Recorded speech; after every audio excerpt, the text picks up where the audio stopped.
many truths. Body, mind, and spirit. Thought, word, and deed. Conspiracy, propaganda, and truth. Natural health, allopathic tyranny, and your body. Freedom, globalism, and sovereign nations. And now, the perfect triangle.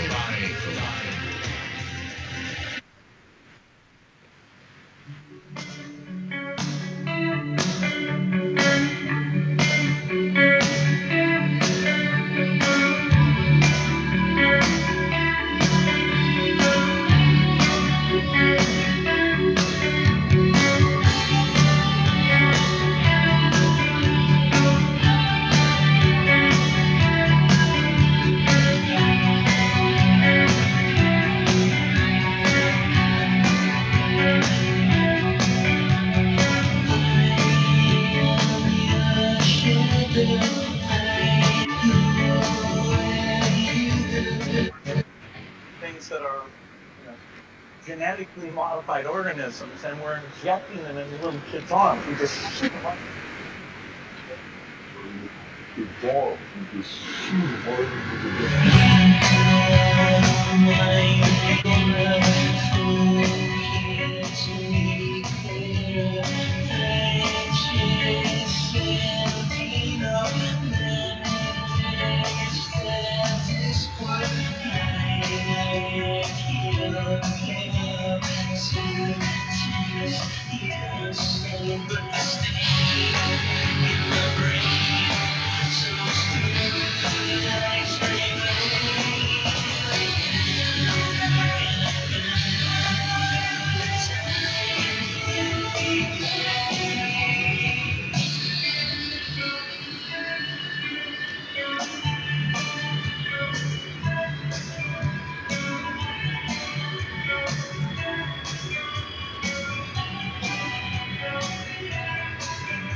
Man, I do not understand this whooshing at all. Hello, welcome to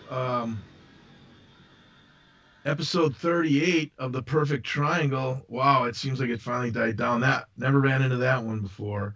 Buonasera, my friends. Welcome. I'm your host, Giuseppe Vaffangulo, broadcasting live worldwide from the newly formed mask-free and vaccine-free sanctuary of Morningwood, Virginia. 11 miles west of the District of Criminals. I don't know if you could really hear those songs. There was some weird whooshing like we were in a wind tunnel the whole time. Uh, the first song, Two for Triangle, was me. That's my old band Compulsives, 1995, called Shadow, the second single and the last release from an album that never got released. And that was followed by the brilliant new one, Tribes by Crack the Sky. Can you guess the theme? Shadows and tribes. We are shadowed by the totalitarian vaccine state with no intention of allowing us to live free, and we are driven into a divide and conquer warring tribes. It appears there is no limit to the insanity wrought upon us by the soulless globalist parasites. I saw this headline this afternoon at Town Hall PM. The headline reads, Biden scolds Americans for acting like they have freedom. Really? Really, Joe? It's as if we're living in a bad science fiction movie. The all-out globalist attack of the Great Reset, striving for the New World Order, otherwise known as the scamdemic for the last 13 months, has literally created alternate realities existing simultaneously in the United States right now. Groper Joe lectures Americans to be obedient that way, right? He's lamenting the fact that people are waking up to it. Entire states like Texas, California, well, not all of California, Florida, South Dakota, and others are saying, in fact, the Wisconsin Supreme Court just overthrew the traitorous Governor Tony Weiner as far as a mask mandate. So people are realizing after 13 months, it's all a scam. But I really like the responses on Twitter to Groper Joe's saying people are acting like they have freedom. And one fella said, lived my life as normal for the entire last year, went to weddings and birthdays, bridal showers, drank at bars, went out to eat, only wore a mask when I have to. Exactly right. I do not wear masks either. And then another fella said, they live in an alternate reality where Florida, Texas, South Dakota, and many other free states don't exist. So weird. Hell, I'm in Southern California. I'm going out for dinner and drinks tonight. It will be packed as it has been for the last couple of months. So, you know, it's funny when you overextend and try to create laws and totalitarian oppression, people will wake up. And the brilliant prescient 1982 novel by sci-fi great Robert Heinlein, Friday, detailed the collapse of the United States into a series of fractured corporate nation states. I mean, Heinlein saw this in 1982. He wrote, Heinlein observed that the U.S. collapsed because it created so many layers of bureaucratic, administrative, totalitarian control that it could no longer be enforced. He wrote, open quote, it seems to me that any law that is not enforced and can't be enforced weakens all other laws. And that's the idea of Groper Joe saying we have no freedoms. We have total freedom. We only choose to participate with any law at any level. People need to own their power and understand that. And so another quote that is really interesting later in the book, open quote, Heinlein writes, a dying culture invariably exhibits personal rudeness, bad manners, lack of consideration for others in minor matters. A loss of politeness, of gentle manners, is more significant than a riot. And how about that going on constantly these days? Nobody can discuss, nobody can debate. Everybody has to scream and know better than the divide and conquer other side of the red and blue and the countless other. You know, even in the past couple of days, two telling events confirmed what everyone paying attention already knew. The Rona scamdemic was created and launched to drive as many Goyim cattle as possible to perpetual quaxine enslavement. The first event was by a globalist Pratt girl named Dr. Liana Wen, a Chinese woman who, unbelievable. Having researched her, I can state Wen is not the sharpest tool in the shed, but she makes up for it with zeal as a lackey for the globalist big pharma state. Listen to this quote when she was being interviewed by Fredo Cuomo, the younger Fredo Cuomo. Dr. Liana Wen. clear to them that the vaccine is the ticket back to pre-pandemic life. And the window to do that is really narrowing. I mean, you were mentioning, Chris, about how all these states are reopening. They're reopening at 100%. And we have a very narrow window to tie reopening policy to vaccination status. Because otherwise, if everything is reopened, then what's the carrot going to be? How are we going to incentivize people to actually get the vaccine? So that's why I think the CDC and the Biden administration needs to come out a lot bolder and say, if you're vaccinated, you can do all these things. Here are all these freedoms that you have. Because otherwise, people are going to go out and enjoy these freedoms anyway. Can you believe that? This lackey is coming right out and saying that we need a totalitarian state. Otherwise, people are going to enjoy the freedoms because there is no actual pandemic. There is no plague. It's all a complete and utter farce to drive this unbelievable fifth-generation attack on our country, a sovereign republic, by these globalists who don't want independent nations. They want the North American Union, just like they have the European Union.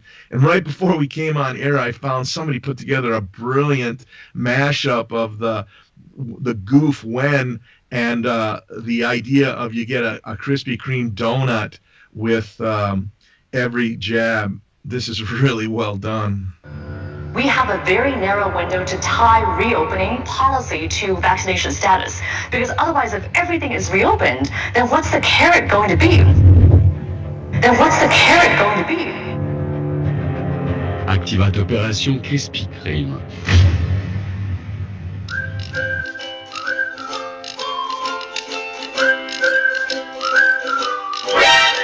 Amazing. If I get the jab, I can get a free donut every day for the rest of the year.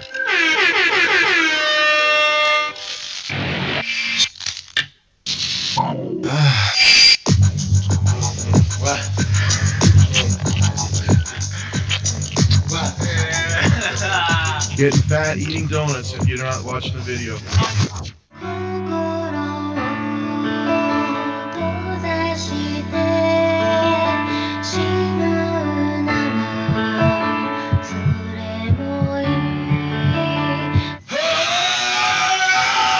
Cardiac event.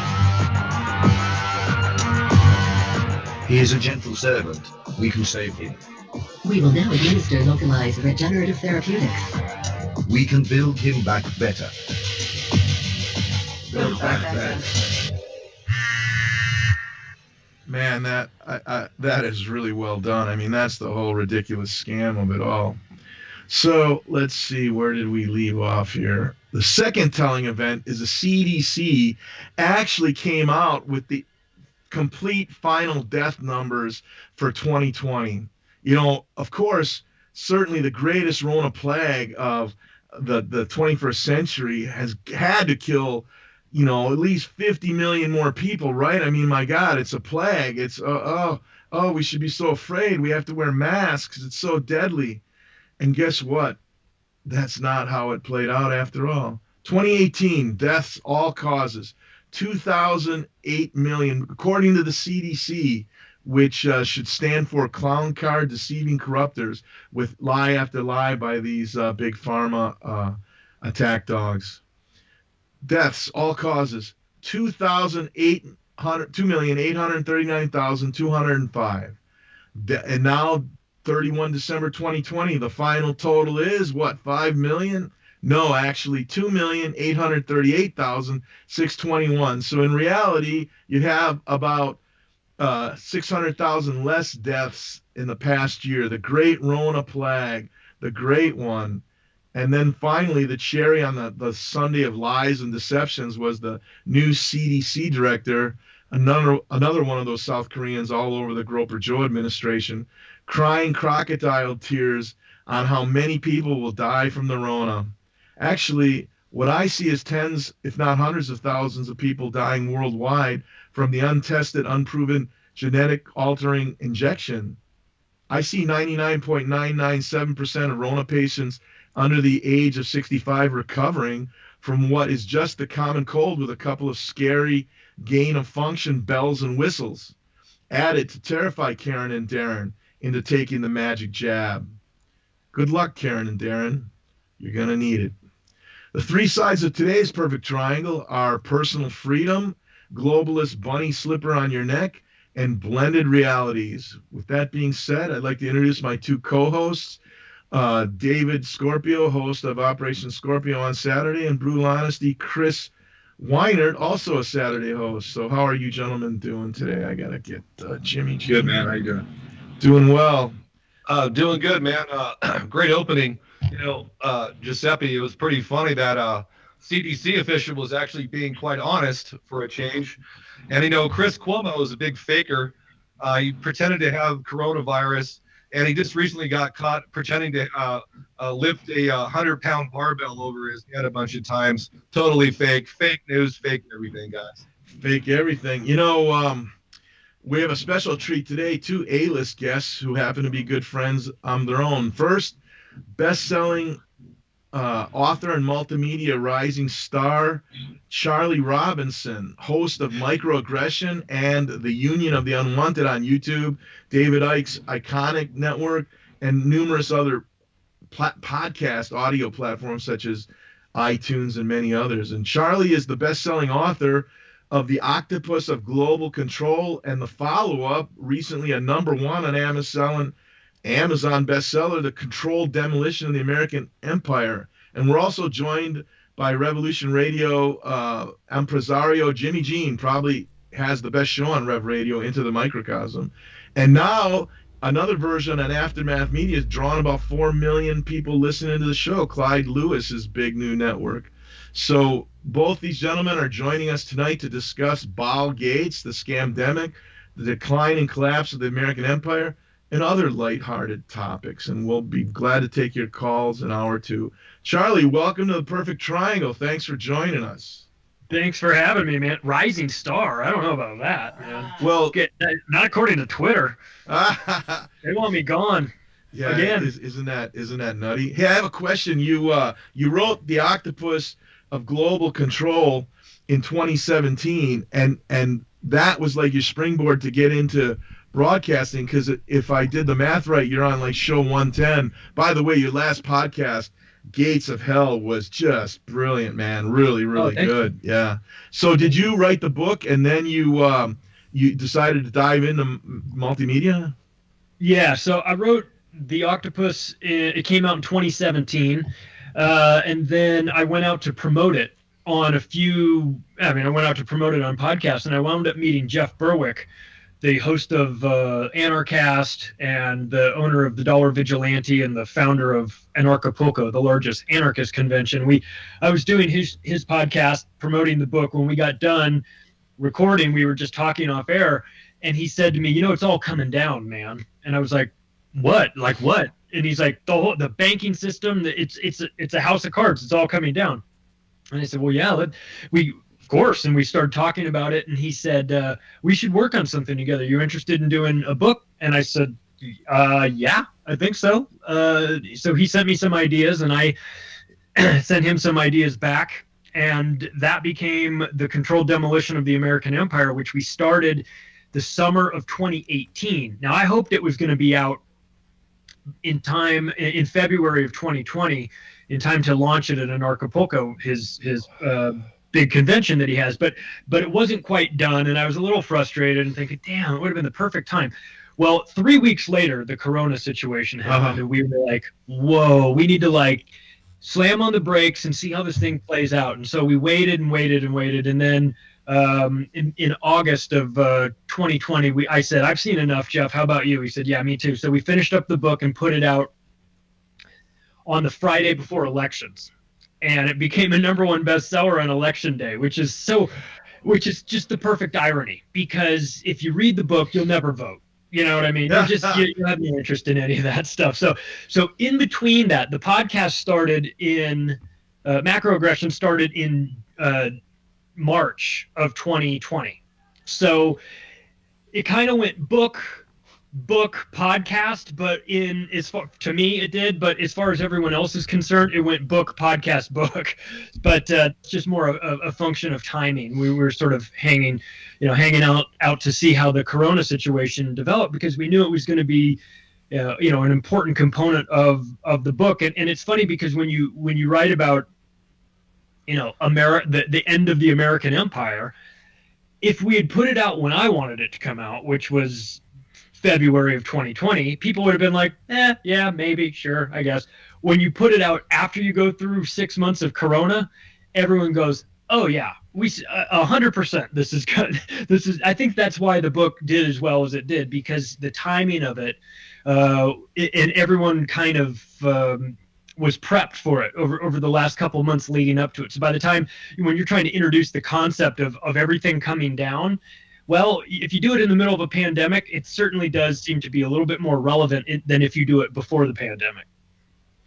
Jimmy Jean, so how did you come to meet Charlie, and what are your thoughts on where we are 13 months into this so-called pandemic? Well, hey, and thanks for having me. Yeah, so Charlie and I met through a good friend of both of ours, which is Kev Baker, on the Kev Baker Show, and Charlie and I met on the show, and we continued to have a friendship. And when I was living up in Colorado and we were going to get together, I was living up in a town with a sweet hot springs, and so we were going to try to make a plan, and Charlie was going to try to get up there, but I ended up leaving Colorado before then and heading on out. So Charlie and I have been friends for, I don't know, 3 years or so. Hey, Charlie? Something like that.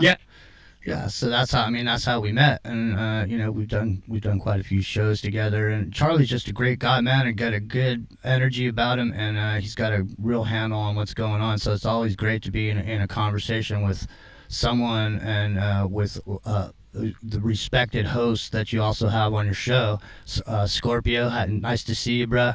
And I'm sorry, who's the other person that's on? Chris Weinert, Brutal Honesty. Hey, Brutal Honesty, Chris Weinert. Good to meet you. I may have met you before, and I'm sorry if I'm drawing a blank, but I've been up all night. So there we are. I'm here. I was on with on Gueseppi's show. I think you were on a couple weeks ago. I was on there with you. Yeah. I'm sorry, man. It's all a blur. I mean, you're asking, it really is. Yeah, since this whole thing has happened, and that was the question originally. Is the whole thing seems like a blur at this point. So, I'm making the best out of it that I can. So, I took care of a lot of things that were in my way, clutter and whatnot, just simply because, you start looking around, over the summer, here there was fires where I live, and I was told to evacuate, and I stuck around anyway. And, then after everybody left and there was nobody left, I was the only one here. I started to realize that I stuck out like a sore thumb. It's like people have this concept what they think it's going to be like when the stuff hits the fan. And, I kind of went through a small scale run through what it's going to look like over the summer, including everything that was going on with these, measures that we're under as far as these sicknesses that have been purported to be floating around somewhere. And your idea of what things are like, they kick you out of your house. When they say evacuate, you got to think eviction, because you may never come back. What if your house burns down? So I filled my car with everything that I needed, and I looked back and I saw that there was a whole bunch of crap in my life that I didn't need. And so I made quick haste to getting rid of that stuff. But when I was coming home, I couldn't come home, because unless I wanted to get into an old west type shootout with the cops that had everything blocked with 30 highway patrols on the exit of my road. So there's no way, once you leave your house, you're no way you're coming back. And when you're there after everybody evacuates, you are a potential looter. So they check everything. You come pull it out with every good thing you have in your house, and all of a sudden you look like a robber. Because your car's filled with all your best stuff. So I mean, it's just been one big blur. People are calling it Blur's Day, and that's what it's like. It's just one big, I've talked about this before. It takes 90 days to break a habit. So the first 90 days of this thing, everybody was broken. Okay? The next 90 days, everyone was retrained.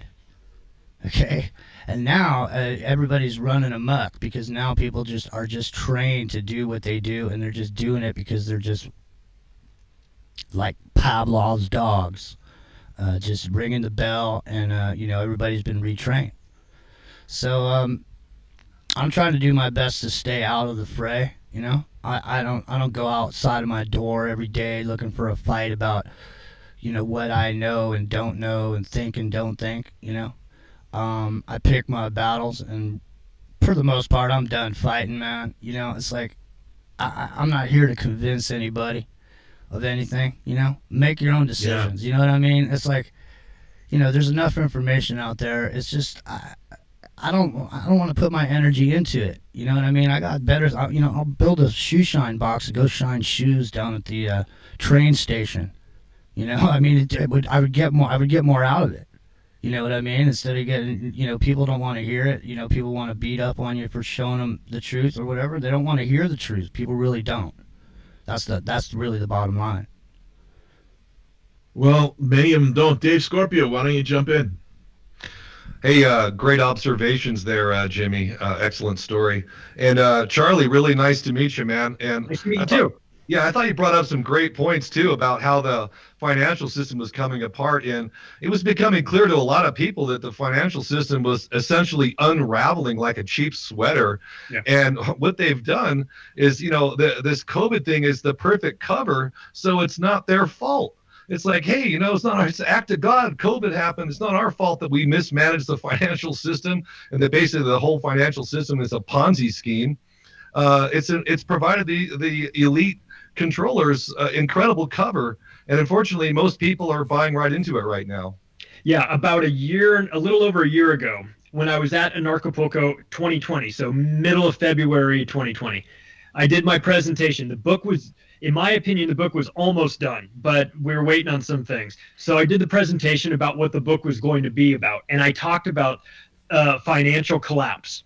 But I also was very quick to say they will blame it on something other than themselves. I didn't know it was going to be a virus. I wasn't not Nostradamus here, but I did know enough about the way the banks work. And I said, look, prime suspect will be Deutsche Bank. You watch them as they go. So does Wall Street. If they come down, they're so interconnected now. They've got derivatives on each other's books. I mean, if one of them can't pay, then it starts a chain reaction. It'll take them all down. So my number one suspect was Deutsche Bank in particular, but Wall Street in general, because they were up to their old tricks again. And we saw the Fed printing money. Now, mind you, at this conference that I'm speaking at, there is also a crypto component to it. So they know. I mean, they know what's going on with infinite money printing. And so you've got all the Bitcoin guys in the audience listening to this, nodding their head going, we see it. So, I went through that economic collapse, or the real estate collapse in 2008. I was living in Las Vegas and working in real estate. So I rode that thing up and then watched it crash. And years later, I'm watching the movie The Big Short. I read the book, but I wanted to watch the movie. And I walked out of the movie, and my wife says, "What did you think of the movie?" I said it was a great documentary. She goes, "What do you mean?" I said, "Well, the scene in the movie where the guys are at a strip club in Miami, and the stripper's like, 'Hey, I'm also a real estate agent, and I can do your loans or anything.'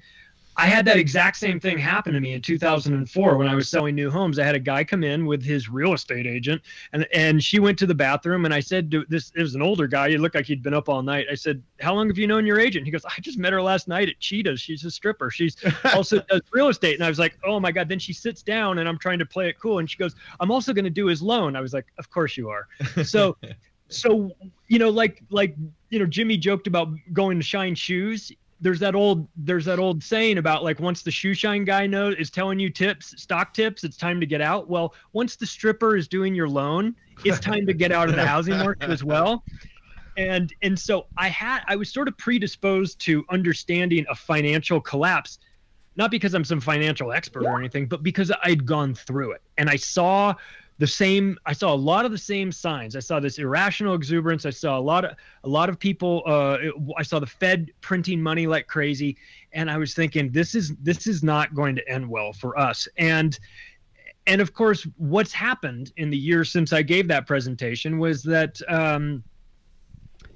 it turned out, and I mean, obviously we didn't predict the virus situation, but we did predict the cover story. We knew there would be a cover story. And like you said, you're right, Scorpio, it's exactly what they needed.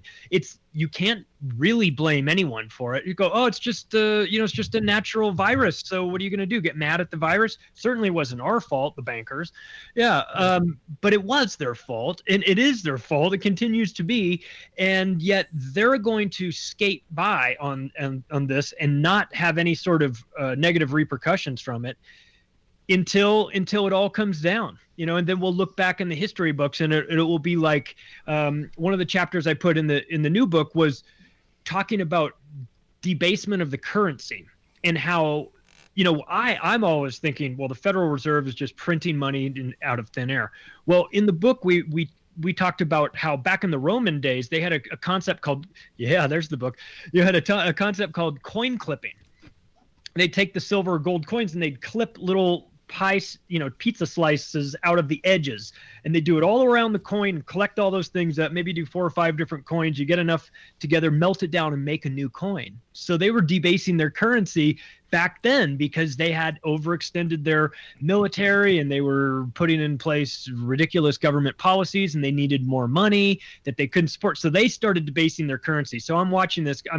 We're writing about this, and I'm going, here I am thinking that the Fed had the magic money printing machine and that they're the first ones to do it. Maybe not the first ones, but in my head, I'm thinking, that they should know better, but they learned it from the Romans who fell into the same trap. Chris Weinert, this is right up your alley. You want to jump in? Yeah, I'm starting to think that there's a group of people that have superseded all empires and haven't necessarily represented themselves by their proper affiliation, and they're historically maybe not noted. You hear about the Greeks or the Romans, or you hear about all these empires, and you see the marks that these people put in, the symbols, the formulas, the usury concept, the bondage, the turning people out, the feudalism, and this whole model, whether they're using the Vatican or the nation state or the corporation or the plantation to do it. Ultimately, these guys are putting in these merchant guilds and these systems, these hierarchies of cruelty throughout empires, taking the wealth of nations and empires, and then pretty much going on like a parasite guild to the next mark, to the next empire, in my opinion. So I think that history, if you look at it with this scope and really start to dig into it, you're going to see this Judeo-Masonic connection that really starts to bleed through and represent itself in the way that we're kind of seeing right now. I'm nodding my head in agreement. Love you guys, man. Good stuff. This is nothing. It's nothing new. And we talked about that early on in the book to set the stage for where we were going. We talked about the history of the empires. They follow a very predictable pattern. It's just a cycle. And when you get to the final stage, you get the bread and circuses, or as Michael Malice, I think, said, where we are right now is all circus, no bread. But you go through these sort of cycles. And when you get to the last stage, you one of the things you realize after looking back on empires and how they collapse is that, surprisingly, the people that were in the middle of the empire are some of the last people to know. They're the last to figure it out. They're the propagandized too. They're drinking their own Kool-Aid, and they don't understand. They can't see it because they're being every sort of resource is used to convince them that everything is fine, when it's not fine, that the military isn't overextended, that their money is sound, that there's not social decay, that, all these things. They spend an inordinate amount of time trying to paper over that and convince you that everything is fine rather than fixing the problem. But that's the sign of a dying empire. And by all accounts, it is undeniable that we are in the last stage of empire. And I think that if people understand that and they look at the history of what has happened in the past, they will understand that what is coming our way is a tsunami. You can't stop it. The best thing you can do is get to higher ground, recognize the signs. We wrap the book by going back to December 26, 2004, the Banda Aceh, Indonesia earthquake, where that morning people came out to the beach and they said, "Where's the water line? It's all gone. All the water is out. It's a mile out to shore." And they started walking up, where the ocean had been, and they're finding shells and they're taking pictures, and isn't this great? Well, the people that recognized the signs, that knew what that meant, they immediately headed to higher ground. Also the animals too, apparently. They instinctively knew get to higher ground. So where we are right now, and the things that we talked about in the book, tried to make people aware of, was what you're recognizing right now is the water.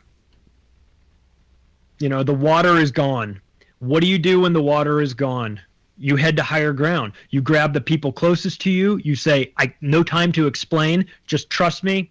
Let's go. You're not going to be able to save everyone. And what we've witnessed over the last year, especially in the United States, is that, you know, there are a lot of people that don't want to be saved. They want to believe. And you've got to prioritize your time. Giuseppe, you started the show by talking about, you know, prioritizing time. You're talking about how you not having the energy for things like this, for dealing with people that aren't willing to accept it. Boy, I mean, we've got to. We can't save everybody, and for those that have the ears to hear it, man, it's time to get prepared. And also, I think on a side note, we owe the preppers an apology for ever making fun of them because they were right. Yeah.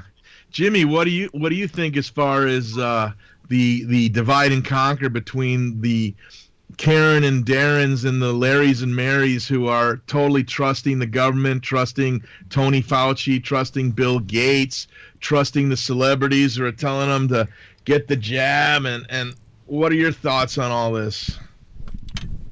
Well, it's a strange and weird subject to talk about because for me, excuse me, a lot of what I look at it from a marketing perspective. So any of these situations that arise that get grabbed onto by the alternative media and trotted out, I'm mostly looking at it from demographics. I'm looking at how far the rumor can travel through social media. You know, I'm looking at all these different things. And so for me, the point blank of my discovery as far as any of this goes was staying away, because I'm not a microbiologist or a doctor, but just from a marketing perspective, I could see that the marketing has made a substantial penetration across the board throughout our society. So anyone who's wearing the flag, if you know what I'm saying, the flag of Michelle Pfeiffer, right. If you're wearing that, if you see somebody wearing that flag, there's somebody that now has bought into the programming. So from that, you can look at that demographic and see the people who don't follow that protocol, and that is a severe minority, and that part of the herd can be easily diverted off with all kinds of different measures, as far as being your ability to move and freely being stymied by some requirement of you to take in something into your body that you're not necessarily okay with. So it's a tough situation, but you have to say to yourself, well then, if the person is wearing the flag of being entranced by the behavior modification complex, then they are also going to be willing to stick out their appendages to get their life back on track and get back out to the nightclub or whatever the hell else it's going to be. So if you're not going to be one who's going to partake in that particular aspect of what's going on in our society, and not just here but across the world, if you're not going to be one of those people who goes along to get along, then you're going to be what's being now starting to be, a word is starting to come up. It's called refuseniks. Oh. Refuseniks is starting to come up in Europe. Some friends of mine over in the UK were, passed some articles to me, and so if you're a refuser, and it's easy to, like I say, it's easy to pick them out. And so, like, when a refuser is getting tasered and pepper sprayed and beat to the floor because they didn't do something they were told to do, the rest of all the other people wearing that flag of agreement on their face, they're just going to look at you on the floor and just go, yeah, you deserve it, you dirty refusenik, spreading germs, killing grandma. Yeah, beat him to the floor. That's what people will say. Go ahead. It's like the medical Stanford experiment. Oh, where you were where the prisoners and the guards, they break the students up into two demographics, and they pretty much assume the identities automatically, and they live them out and act them out, and they manifest into real situations and violence and tensions and dynamics as far as prisoner and guards. In this case, sheeps and whatever. Well, yeah, it was done at Stanford University, and actually the people involved in that particular experiment were literally damaged psychologically from what went on there. They had a little serious trouble. I'm dead serious on it. They will from this one too. This COVID thing is doing arguably much more damage than 9/11 and many other things that they try to pull, and it's probably the same people behind both. Well, so 9/11. I just wanted to say. Let me just say it. So let's bring up the critical path to get to where we are, because all these appendages off the critical path, these players and these actors and these script readers, they don't really mean anything. What means something is the critical path, the social engineering critical path. So 9/11 was on that critical path. 9/11 and the things that happened as a result of 9/11 softened the heads of the American population to get them to a place where they need somebody, they need daddy to protect them. They need somebody, a protector. Go ahead, Charlie. Well, it's also an invisible enemy, much like the terrorists. There's always an invisible enemy. Right. He's right around that corner. He's going to get you. If you don't, even though the chances of being killed by a terrorist in the United States were great, you have a greater chance of dying by having a vending machine fall on you on a Wednesday than getting killed by a terrorist. That, statistically speaking. But never mind that, we have to spend $1 trillion and start a bunch of wars all over the place. So if you are still of the mindset that 9/11 was an organic event and that everything that is described about it was exactly, as they say, well, then you're going to triple mask. You're going to be front of the line. And I thought that, one of the things Jimmy said, he was talking about, the refuseniks and being able to identify them. I thought it was interesting about midway through the summer last year when the mask situation was not mandated and the terror was kind of fading a little bit in June or so, and you would go out to the grocery store and you would see everyone doing their thing. They were shopping, no masks, nothing like that. And then all of a sudden the mask mandate kicked in. And I suggest that the reason for that was that they needed a visual representation of this virus, because the virus is invisible. The fear was invisible. It's all in your head. But if you've got a mask on your face, now you walk into that same grocery store and everybody's got a mask on their face. You're like, what is going? It's impossible for you to forget at that point. Not to mention just the psychological ramifications of wearing masks and all that stuff. That's a whole other thing. But it made the virus visible, and that was what was missing. It was obviously it was on TV and we were getting it 24/7. But once the mask situation kicked in, I felt like it took it to the next level. Dave Scorpio, Charlie, that is an excellent point. The visual, the easy entrainment, just like whenever going back to sports, when I used to be a sports fan, now I could care less because they're destroying our very way of life. But remember every year when like the New York Yankees or the LA Lakers were really good, and all of a sudden people in South Dakota and people in Alabama started to wear a Lakers jersey or a New York Yankees cap just to be part of the winning tribe, and that's the way it is with these masks. Yeah. It seems like they're on the winning team. They've got their masks. They're following Fauci. They're good little soldiers. I mean, look, they want to do things right. They want to show everyone that they're thoughtful and compassionate, and I don't think that the majority of the people are coming from a bad place even. I think that they're coming from a place of goodness. They want to help. They think they're helping. The problem is that it's given a lot of people with too much free time on their hands something to attach themselves to. Yeah. They've had people with unimportant lives now have an important mission in life, and that is to save everybody and make sure they have the masks on. And they take it very seriously because they think that it matters and they think that they're helping.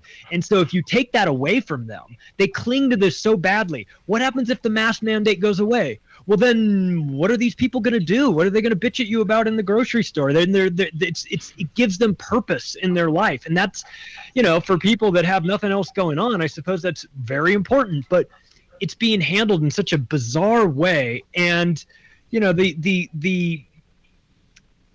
would be the best, most interesting psychological study to just review 2020 if it wasn't so damn serious. Yeah. The implications are so serious. But to go back this last year, they will study this in history books and sociology classes if they even still exist, if they haven't been shut down by the by the radicals.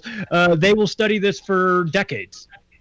Hey, Charlie, do you think that this is maybe something that they're monitoring us with our digital devices and studying us with AI already, like with quantum analysis, things like this, maybe to use facial recognition and ID who's, compliant and who's resistant to these draconian, absurd measures, who has common sense, who doesn't, who's a threat to the state, who's a thinking man, and who's just going to be walking the path, or who's going to be a Judas goat, or things like this. I almost think that they're assessing the citizens. And like you were saying earlier, the people that are falling into this panic or this fear of the boogeyman or the Gollum Enterprise extortion racket, they're all identifying into certain levels of this. They build identities around this based on their levels of fear or their levels of compliance to justify this behavior. And in many cases, like you say, they like being with the first place team or like going along with the winning side, and really magnifies and escalates itself from they establish a position of authority or a sense of righteousness. And really good people are being manipulated with bad information from evil people to deliver this on other good people who are trying to warn them. So you're really seeing the obtuse being weaponized against the well-intentioned, and they're really seeing demographics forge themselves on this level of information, it seems like, It is something I have been talking about for a while, that these facial recognition cameras look, there's 300 million of them in Shenzhen alone for their social credit system. Those are getting exported here as fast as they can. We know when we walk in a grocery store, we walk in a bank or a convenience store or whatever, there's going to be cameras. And yes, they're going to, what we have done inadvertently, us deniers, refusenicks, as Jimmy said, is we've outed ourselves. In a way, we've walked through the door without our masks on. Yes. We've outed ourselves as people that will not participate in this sort of collective nonsense, and I do that because first of all, it's important to me, and I also think it empowers other people that see you like that. They go, oh, okay, if that guy's not doing it, then I can not do it too. And for the people that are sort of just barely. People thank me. I've had people thank me for not wearing a mask. They're like, you've given me courage. The other day, a lady did that when I was out the storage. Like, I want to thank you for not wearing a mask. It gives me the courage not to do it as well. Yeah. This goes as quickly as everybody sort of lined up and became mask aficionados. That can change pretty quick. I mean, wait till they all get respiratory problems from it. Of course, they'll blame it on the virus, of course, but pneumonia, bacteria or something. Yeah. Right. Yeah. Bacteria, exactly. pneumonia, whatever. Like the smallpox thing. They were just talking about it earlier on Fetzer's show, man. It's amazing to see like the smallpox outbreak in the 1920s. The same eugenicists put the vaccination program on the Marines and on the troops in Europe, and this is what pretty much caused the outbreak. And they pretty much saying that they're putting the cart in front of the horse in terms of the historic recollection of this, and I think that it's really a disservice to the truth, and it's a disservice to the illusion of safety that these people are being mobilized under, rushing out to get these vaccines, shoving people out of the way like it's Black Friday. I can't believe it. You get a donut though. yeah, maybe that's the thing. Wow, Dave Scorpio, jump in for a donut. Yeah, I think you guys are making some good points about the purpose and the effects of the masking. Because the mask is like a movie prop. It all makes it seem very real. It's no longer something in your mind. And the other thing is it's a great way for the controllers to gauge their success in the control of the vast herd of people just by looking at the cameras and see what percentage of people are wearing masks. And what's very interesting about what they're doing here is that they're essentially trying to have a revolution. This great reset is a rebranding of the new world order, you could say, but it's also a type of revolution. But it's going to be unique in a way because when this revolution is over, the exact same leaders will stay leaders. They're not going to replace the leaders and, put people to the guillotines, at least not the leaders, maybe other people. But they're going to have a continuation of the power structure, even though they're going to completely dismantle the social structure. And that is somewhat unique, I believe. Hey, Dave, I was going to ask you something. You brought up a good point about the movie thing. It almost is like it started out as a blockbuster idea, and now like so many absurdities and plots and twists and contradictions and logic have presented themselves. So people are like literally on like the seventh franchise of the same movie concept, so you're like part 7 is in no way going to be any way as relevant or it's going to be far corny and not worth watching, to the point where people literally can't even see this anymore because it's so absurd. That's I think what we're kind of seeing now, and a lot of people are starting to wake up to this after the 6th, 7th, 8th lockdown wave, whatever, this crap they're pushing with the vax, the overreach, the reset. There's just so many different coincidences going into whether market manipulations or just the theft of things, FASB 56, so many things going on right now. We are being looted left and right. And they're just trying to put this theater of absurdity out there that people are participating in and putting all their energy into that. And I think that really you got to see through that to know not only what the big picture is, but also to have a chance at not falling into this whole trap, because it is really a no-win logical trap. It's a cul-de-sac. Jimmy, you've done quite a few excellent shows with Epic Journeyman and Rio investigating the mind rape and mind control that is the Hollywood empire and the mass media. What are your thoughts on that? Well, one of the things that's really actually shocking to me is people are all of a sudden finding themselves amazed that people are standing on sets and they're not where they thought they were. This whole thing that runs in the background of everything that's going on in our world, the thing that actually creates the reality is the television set and the multimedia behavior modification complex. So you were asking, do they use your phone? Of course they do. They have been. And any chump who was anywhere, doing anything where stuff got broken or anything got happened, they got your phone number, because when you walk, this is my business. I was in the cell business for 10 years. I built cell sites. There's a thing called proximity detection. I can detect your phone number when you walk into the proximity of my device that I have there to detect it. So, people think, the funny thing is people think the government's so stupid. Oh, they didn't do anything, or they weren't there, or blah, blah, blah, blah. No, believe me, trust me on this, man. There was teams there. Everybody's phone numbers have been gotten. So you walk around without a mask on. You're one of these people. You're a refusenik. Well, guess what, man? You're on 1 million facial recognition cameras as the guy in that crowd who didn't have a mask on. They already know your name, dude. They already know what house to come to. And think about this. Your political affiliation happens to be on these contact tracers phone applications. So when they show up at your door, there's a red dot or a blue dot. Remember those? Yeah. Well, it's going to mean you're a Republican or a Democrat. And when they show up at your door, these smarmy millennial snowflakes, as you call them, they're actually going to be the ones in the power, and they're going to have your cojones right there. And they're going to say, you know what? My temperature reader says you have a temperature. I'm afraid you're going to have to come down to the refusenik camp because you won't take the Michelle Pfeiffer. Yeah. Yep. Yeah, it's crazy. Like, these kids have been so weaponized and literally, I don't want to say like underserved. They've been betrayed not only by the medical but educational systems. This is an absolute sinister attack, a war crime on the cognitive abilities and the health systems and the immune systems of many of these people.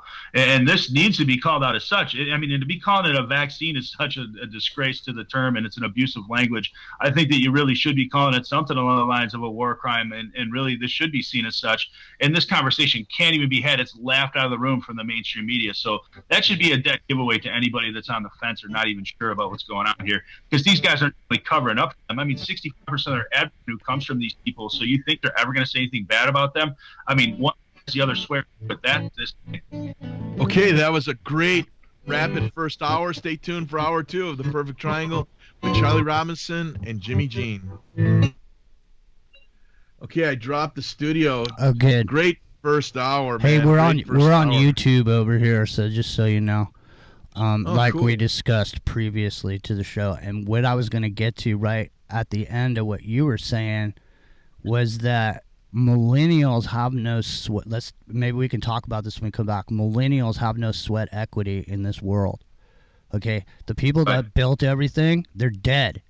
They don't care if everything gets torn down. Matter of fact, they want to tear it down because they want to build a new world in the way that they've been programmed through the education system. So they have Build no.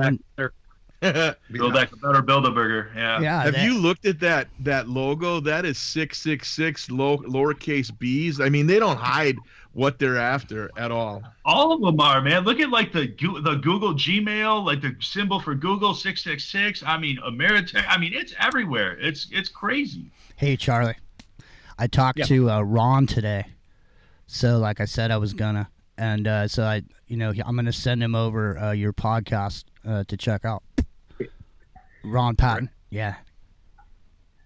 I got the Grimerica guys coming on. It'll be up on Sunday. Oh yeah. Do you want me to wait? You want me to wait and send that link? No. Send whatever. All right. Yeah. Do you have a particular show you want me to send over there? What's that? Do you have a particular show you want me to send? No, send whatever. Bill Gates was good. That's the one I just did. Yeah, that's a damn good show, man. I'm just sending that one. Bill Gates was outstanding. Charlie, what was the biggest shock when you started to do the research into Ball Gates, Baal? I mean, how does that guy get to where he is? It just blows my mind. Well, the shock was how connected his mom is.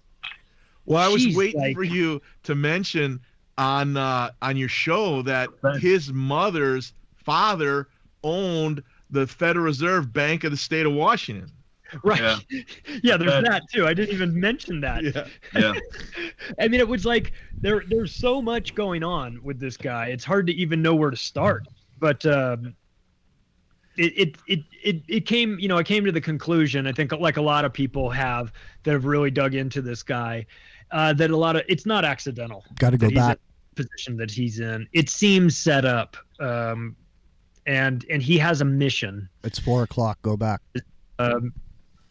He's in charge of the vaccines. You're listening to Revolution Radio. Wait, I was going to ask you. You know how Bill Gates and his father were involved in parenting? If you think for 1 second that the Capitol will ever treat us fairly, you are lying to yourselves.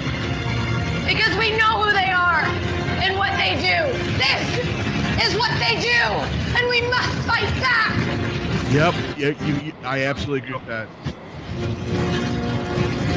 You can torture us and bomb us. Fire is catching. And if we burn, you burn with us. Right. Are you awake yet? I hope. Can you guys hear the station? We've tried for years and years Yeah. to use passive resistance and loud voices to make a change. The time is over.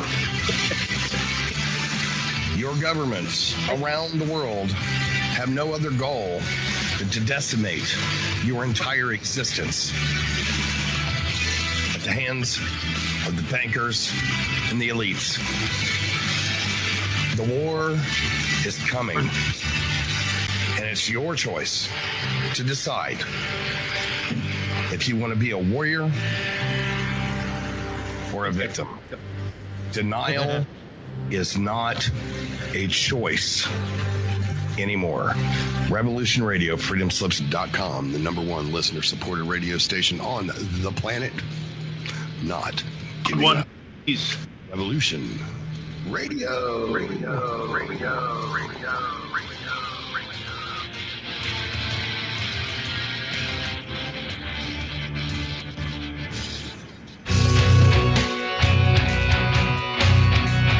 All right. Thanks for listening while we took that short break here at Revolution Radio, freedomslips.com. And now we're going to get back to your host.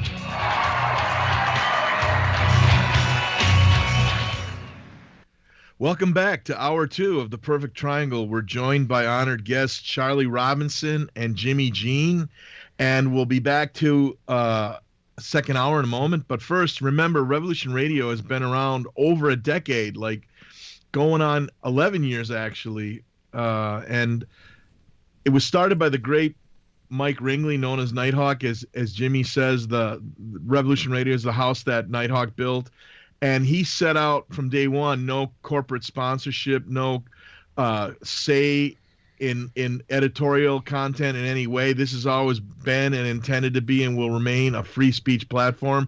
But as anyone in the real world knows, nothing is truly free.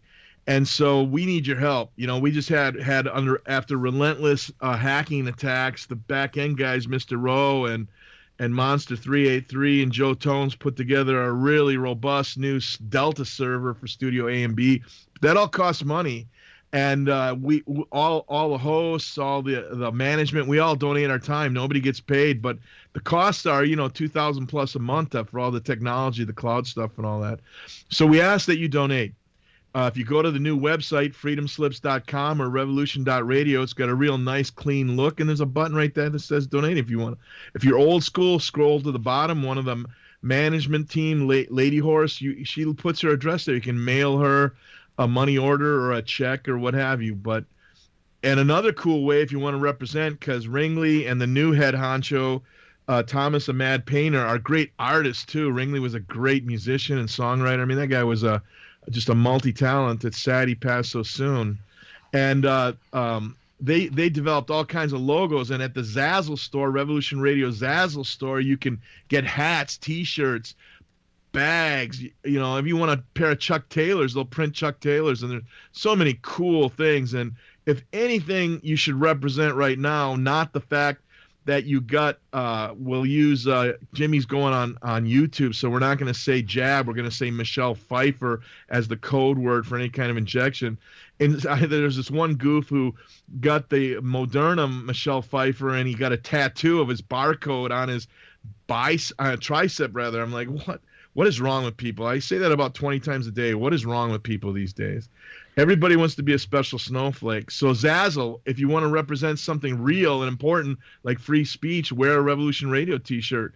But the best way, because right now we've got thousands of hours of archives. Every show is recorded and put up in the archives when it's all working right, within 24 to 48 hours. And there are nearly 100 hosts, and there are some amazing people. Everybody loves the legendary Jim Fetzer. Jimmy Jean does a couple shows. Mr. Rowe, who's just an amazing polymath.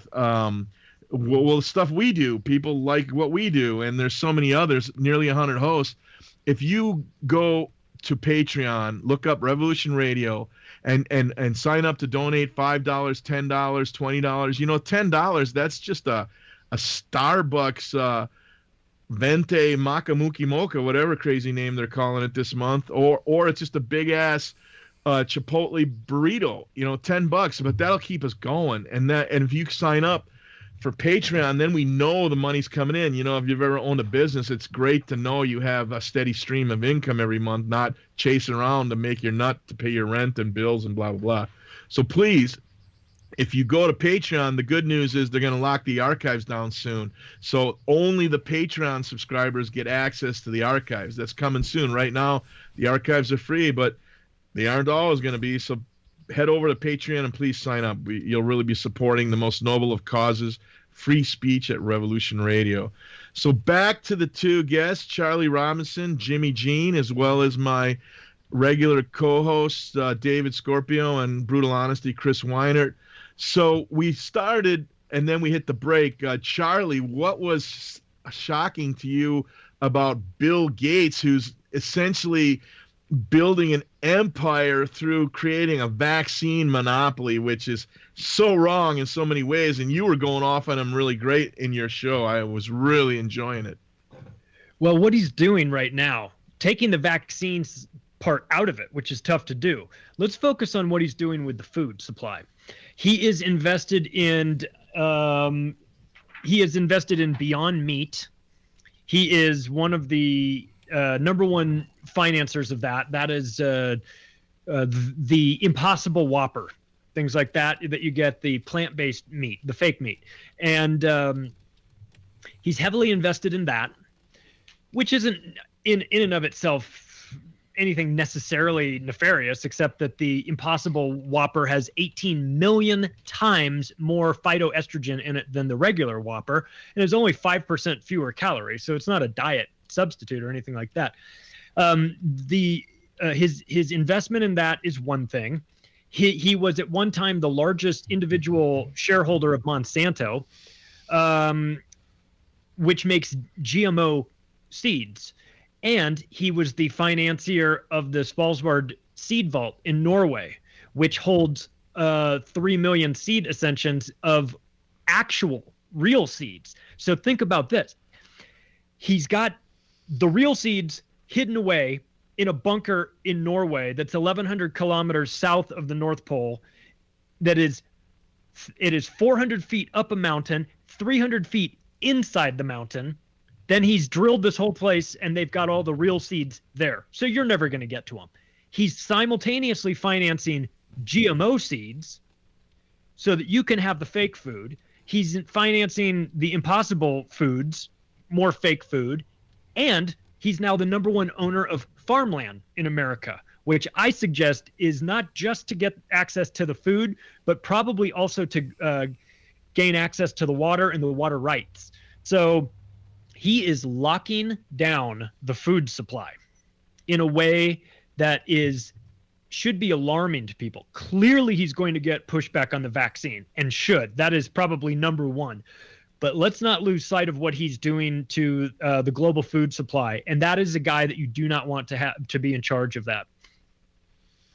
Jimmy Jean, your thoughts on Bill Gates?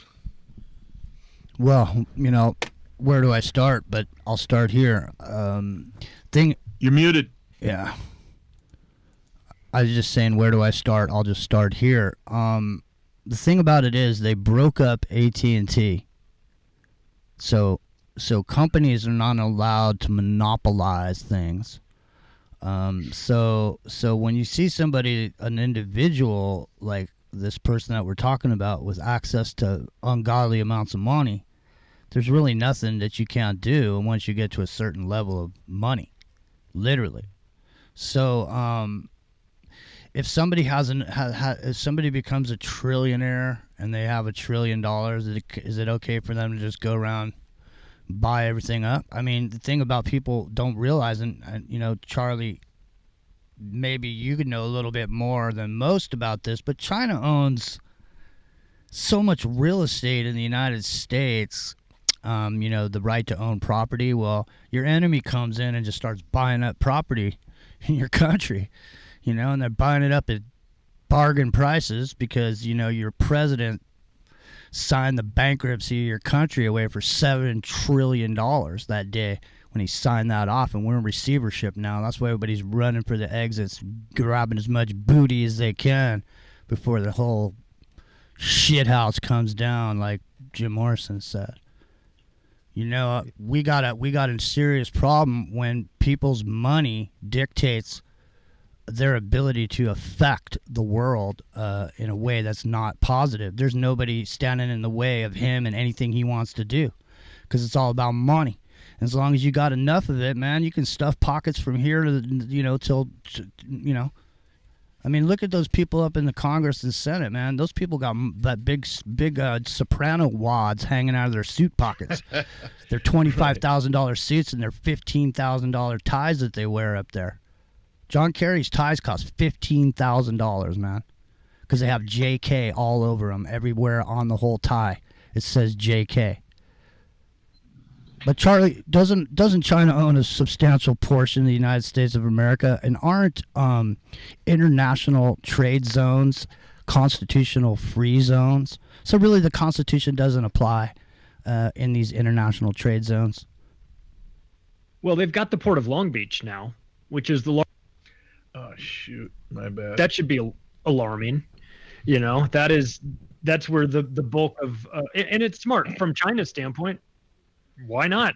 You've got all this. You're sitting on U.S. dollars that that you want to recycle back in. You got to use them to spend money to buy something tangible with them. It's otherwise we're locked into a weird relationship with China where we buy cheap goods from them. They use our dollar to buy our treasury debt. So they can't really sink our economy without sinking their own economy in the process. So we have like a mutually assured destruction. But what they are doing with those dollars, if they're not buying treasury notes, they're buying real estate. They're buying anything that they can get their hands on.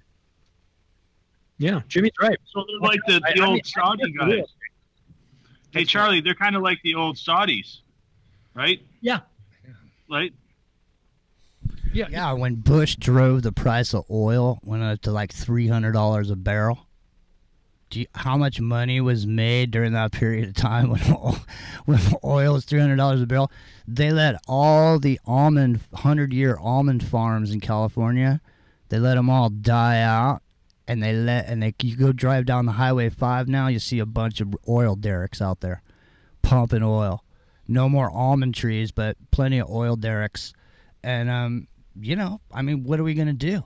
The world now has gotten to a point where, we're a capitalist country, right?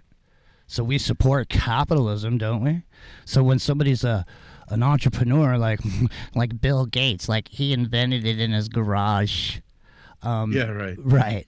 So, but he's a person who's got enough money. So isn't he the role model for the system? Really? I mean, he came out of nowhere, man. It's a Cinderella story. There he is, the evil Mr. Rogers, coming out of nowhere with the computers that he stole from Apple, the operating system. Now he wants to put an operating system in you. And he can't even stop the viruses on the operating system that he has he's made all these billions of dollars for, and you're going to trust him with your inner operating system? I don't think it's a good idea. But anyway, what I was saying though is somebody who has money, who is the jewel of the American dream. He's a billionaire now. So we should respect him and let him do whatever he wants? No, man. See, that's that's the problem. The problem is that the jewel that we put in front of everybody in America is that jewel. The jewel that you can be and do anything and become anyone. And so, when you do, there's a bunch of people like us sitting around taking shots at you. So the thing is, but they still do what they're going to do. The seed vault's still there. Monsanto, they're still GMO. They're still the injectables. Michelle Pfeiffer's running wild all over the country. These patents are getting passed forward. The technology is being developed. Stuff's happening. It's happening every single day. Every single day, and you got people arguing about which color it is, blue or red. Meanwhile, you have no cognitive liberty anymore. What goes on in your head is no longer your private business. It's no longer your own private thoughts. At this point, let me tell you, you guys were asking me earlier about this period of time we've been going through. Here, I'll throw you a bone here. I did some research on solitary confinement. Okay, and one of the pieces that I saw was this dude who decided he wanted to see what it was like to be in solitary confinement. So he put himself in solitary confinement. And there became a point in that solitary confinement where the individual no longer could tell whether he was dreaming or awake, because everything was the same. The lights are always on. He's always in this white room. Nothing changes. Everything's the same. And he would wake up he'd sleep for a couple hours and he'd wake up and he'd not know if he was even dreaming. And I think that's the state of mind that we're in. We're in that place where most people can't even believe where we are. They're in a state, yeah. You're frozen. Chris, your take on Bill Gates? Well, I think that he's a third-generation eugenicist who probably has Federal Reserve money, all the innovation that DARPA could buy, and of course he's an innocent, looking guy who can get out in public and look all bashful and really deliver like this Trojan horse depopulation agenda. It's really what I got on him. I don't have any more respect for him than that. Dave Scorpio, your thoughts on Bill Gates? Well, what I find interesting about Bill Gates and a lot of these billionaires is that their life story does not add up once you really look into it. And, you know, Elon Musk is just another example where their life story does not add up. The man's company has always lost money, yet the stock keeps going up. Bill Gates' life story doesn't add up in the least. And what I believe is a lot of these billionaires are essentially just salesmen. They're assigned a role, and that's why all of them become philanthropists, because it's not really their money. They're assigned things that they're supposed to do with it. Yep. And it's funny how they're calling Bill Gates the world's richest man. Give me a break. There's trillionaires out there, guys. Come on. And, you know, I think another reason why Bill Gates is buying up farmland is to essentially let this farmland lie fallow and create a food shortage. I believe that food is going to be used as a weapon in the very near future.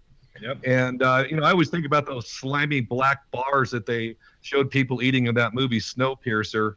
That might be coming because I do believe the food is going to be used as a weapon. No question about it. Well, if you get the jab, you can survive on a Krispy Kreme donut once a week. Start storing up Impossible Burgers. That's all you can do. And like it. Yeah, you'll be happy.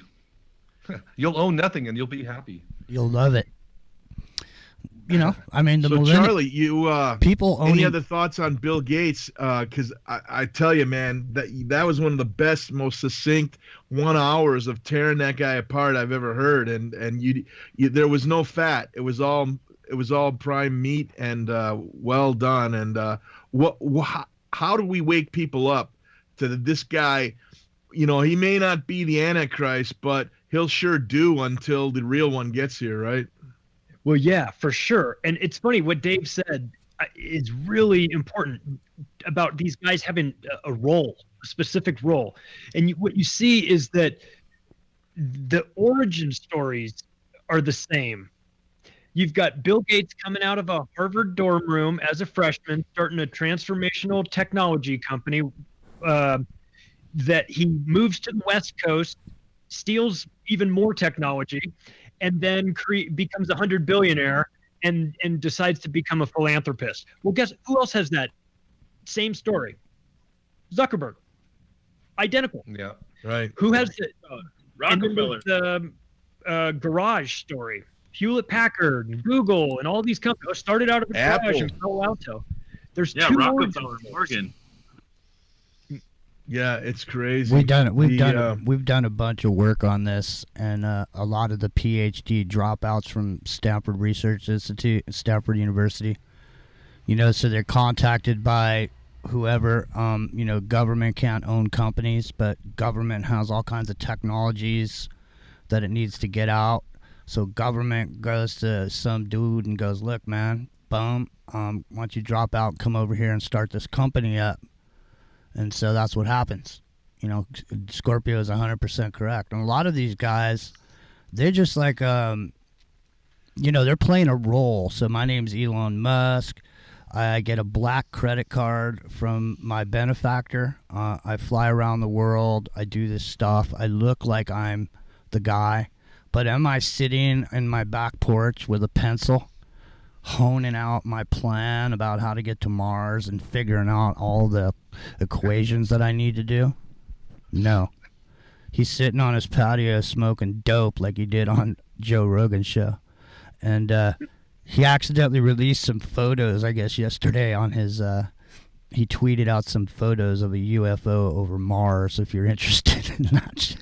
Really? Accidentally. Going to Mars in 2025. Don't worry, guys. It's real. Yeah, what's amazing to me with Bill Gates is you look at his history. He was born, you know, since it's baseball season, I believe, started yesterday. He was born 3 inches from home plate, and yet he believes he hit a home run. And there's an apocryphal tale, and I think it's true, though, of he wouldn't let his sister use his baseball glove. He made her pay him rent on his baseball glove. When the dude's living, you know, like the Neil Young song, Mansion on the Hill, he's living La Vida Loca. And so what's really funny about him is in high school, supposedly they had access to one of the first internet link ups or wired link ups to the IBM mainframes. And the first thing he did, he didn't learn how to code something useful. He learned how to write a virus. And that was a connection at $40,000 an hour. And so you get to the point where he goes off to school. You can see this guy is a total manipulator because he's always getting other people to do his work for him. So his grandfather maternal dies. He gets this sweet trust fund bonus. And all of a sudden he's called, and his father, Charlie, which you alluded to, but you were pretty tactful in your show, his father was a total Rockefeller fixer, man. He was like an unknown Henry Kissinger, where Kissinger loved the limelight and was doing all this globalist fixing, whereas Gates Sr. didn't need the limelight. He was happy just going to the Bilderberger meetings and the Club of Rome things, and he was the back room getting the deals done, whatever the 13 families wanted. Good old Bill Gates Sr. got done. And so what's interesting to me is even how he partnered up with Paul Allen. Allen's the techie who's doing all the work. All the other guys who are hired is doing all the work, much like Tony the Rat Fauci. But Bill Gates' name, because he brought the money, is on everything. So he's not doing the work, but gaining the ownership, just like Fauci. Isn't it interesting that these two guys are steering the Michelle Pfeiffer bus and are well on the way towards destroying this sovereign republic, and yet they've never really even gotten their hands dirty? Just like Zuckerberg. By all accounts, Zuckerberg can't code. Right. He just fell upward. Facebook? Yeah, he fell upward. He got the LifeLog program. Right, LifeLog. Yeah. Hey, do you anybody know if that Frederick Taylor Gates, the lawyer that handled the Rockefellers antitrust suit for Standard Oil, if he's any relation to Bill Gates, Frederick Taylor Gates? I don't know. He started the Standard Oil and made it 15 times more profitable in the antitrust, making parallel infrastructures under Standard Oil. Well, I have no idea. Yeah, that'd be interesting. Go ahead, like Jimmy. the 1910. Well, I was going to point something out that's really important about what we were just saying about these characters. You know, some of these characters, they are and they do know what they're doing, but you don't have to necessarily know that. I mean, they could come to you at the PhD program and make you think you're a really smart guy, and you know, you think you really are Elon Musk. You know, but you don't know what's going on with the 250 employees that are sitting down there on computers. You know, and you're not even controlling anything that's going on. So the thing is, and it's the same thing with these perpetrators and these shills and these clickbaiters on the internet. It's exactly the same thing. You know, you just have to be careful because, you know, not everybody's coming correct. And, you know, as far as Bill Gates's abilities, let's say, are we saying and agreeing that if you are the richest man in the world, then you have now become the king of the world? You just do whatever the hell you want, and nobody can stop you unless they haven't. I mean, you know, we were talking about it on the break about sweat equity and how these generations that have existed after everything was built, everything that they build is etheric. That doesn't actually exist in the real world. So there is no actual, you know, banging your knuckles and getting hurting yourself, you know, putting it together. So there's really no sweat equity in the, you know, brick and mortar. So brick and mortar is expendable. Statues of the past, those are expendable. Free speech. And there's no guys in a Bitcoin mine somewhere working their ass off? There is, but you know what? Check this out, man. It's no longer okay. Easter is no longer okay. Today's Good Friday. So happy Good Friday to you if you're Catholic. And the other part is that, hey, from Easter is now being called racist. Easter has to be eliminated because it's a racist holiday. Well, Jimmy, you know, if I could just add on to something you just said, man, you know, it's not like they sit these people down. I totally agree with what you're saying about like Elon Musk. It's not like they sit these people down and say, okay, you're going to join the Illuminati, and here's our exact plan, and here's what we're going to do. Everything's compartmentalized. They tell all these people, just what they need to tell them. It's all need to know basis Exactly. and compartmentalization.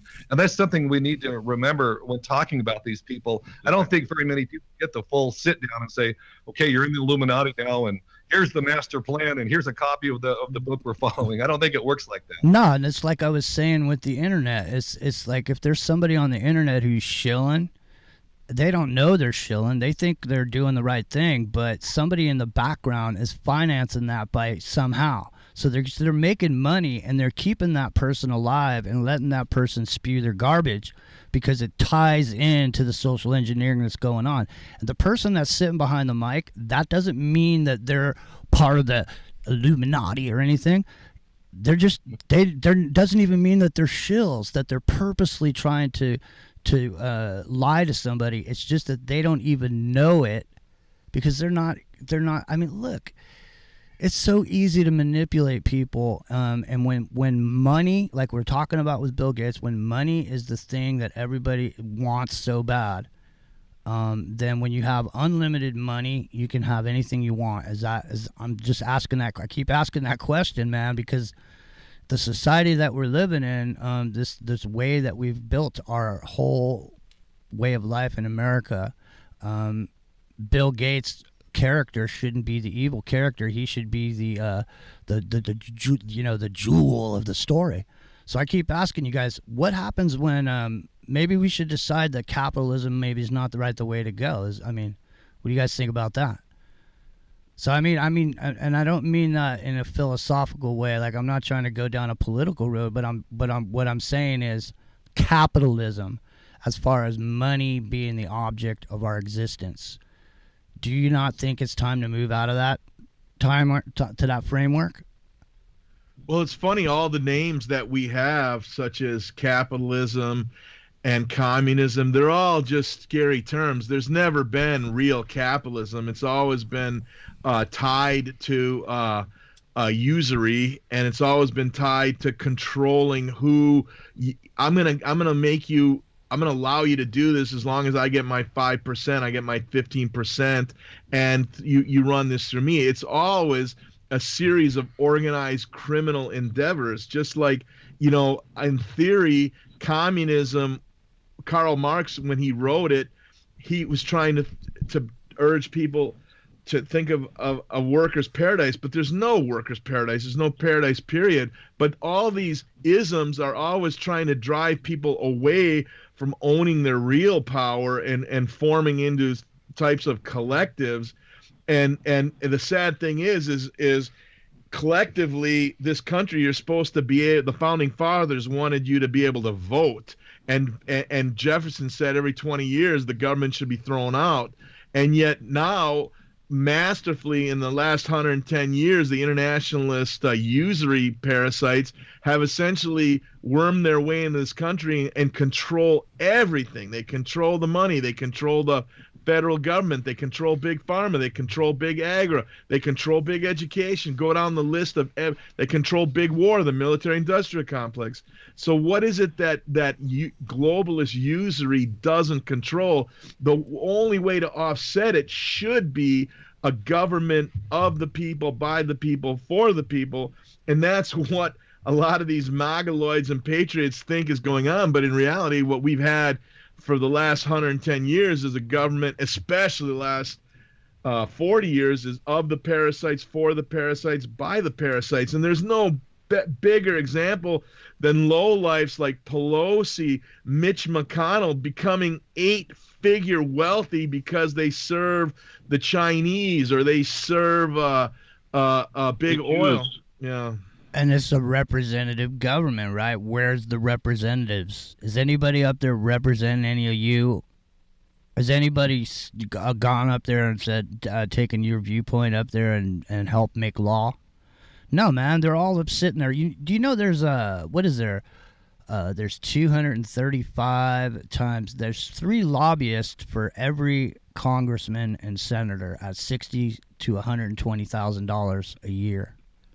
That all they do 8 hours a day is go sit up there. Why? Because corporations are people. And because corporations are people, people get to lobby their congressmen and senators. So You want and money is corporations' free speech. It's absolutely insane. I know. So you want to get rid of that? Well, there you go, man. Boom. That's all you got to do. Print it out of nothing. No, corporations are not people, and they're not people. They don't exist. If you're not flesh and blood, you're not people. You shouldn't have the ability to send your army of $120,000 a year lobbyists up there to pass laws that are not good for the people. So we can't vote. The people that we pretended to get in by our voting, they don't have any interest in, representing us. We don't have a representative government. Half the country doesn't like the current administration. I mean, can you find a satisfied individual anywhere? I mean, I don't see any satisfaction. We don't get any. All we get is frustration. And so, what happens when frustration has no outlet?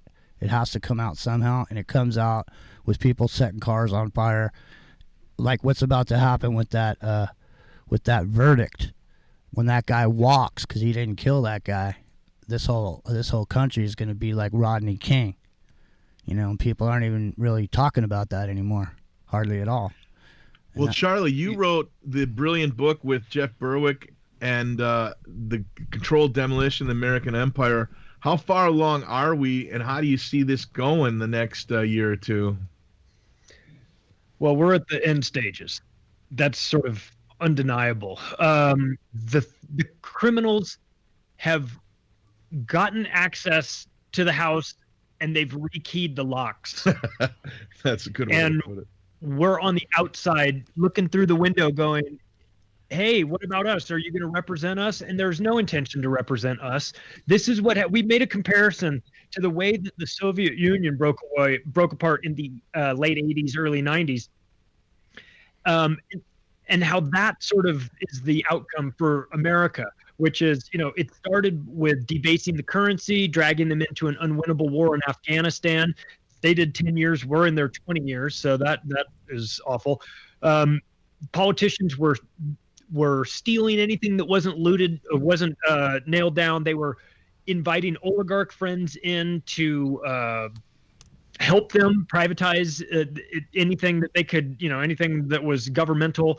Hey, bring these guys in, privatize the coal industry or the gas industry or whatever. So we're seeing some of the similar fingerprints on this currency manipulation and destroying it from within. The Russian people, the Soviets, they had no trust in their media at all. Pravda, they knew it was propaganda. And what did you get? You got bread lines.